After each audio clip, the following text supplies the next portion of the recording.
David Koch shares 5 tips for you and your partner to better manage your money together.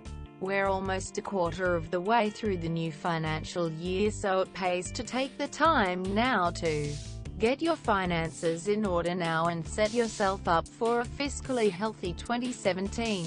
We've asked the experts for some easy ways to tidy up your money matters and leave your finances blossoming.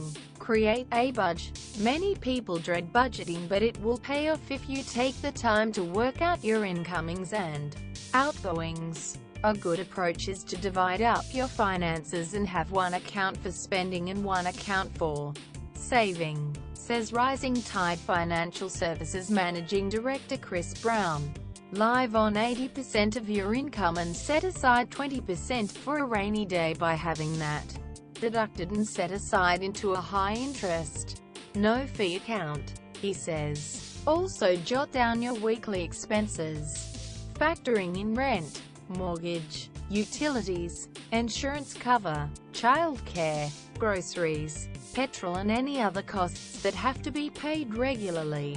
Plastic DEBTConsumers already owe a whopping $52.2 billion on credit cards and more than $32.9 billion is accruing interest.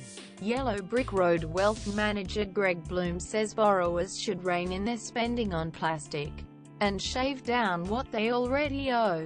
People get caught up in it and struggle to get out of it, he says. Paying down your credit card debt as soon as possible is important. Where relevant, get rid of all forms of short-term debt.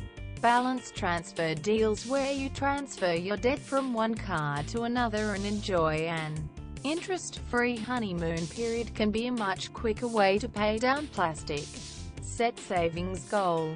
Bloom also says it's important to make your finances sparkle by setting up a realistic savings plan, particularly if something goes wrong unexpectedly. Make sure you have a buffer.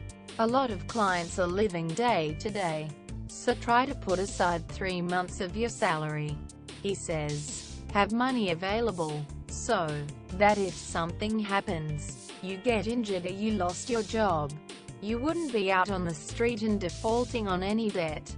Work out what your surplus is and make up a forced savings plan.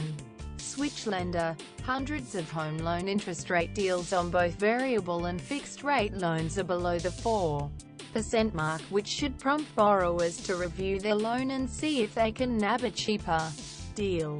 Browne says for borrowers, knowledge is power, so before you contact your lender, do some groundwork. Make sure you are armed and dangerous. Do your research. There are heaps of financial comparison websites to see what other lenders are offering, he says. Once you have that information, call your service provider and tell them, unless they beat the deal, you're leaving. Mortgage brokers can also help you do this if you don't feel comfortable or knowledgeable enough to get the best possible deal. Review your fee. Reserve Bank of Australia figures reveal last year households paid about $4.3 billion in bank fees, so now is the time to sweep up that money you're shelling out on unnecessary charges and put it back in your own pockets. There's a range of transaction accounts that are fee-free and there are plenty of no-fee credit cards too. It's a feels word. Originally published as Spring Cleaning Your Finance.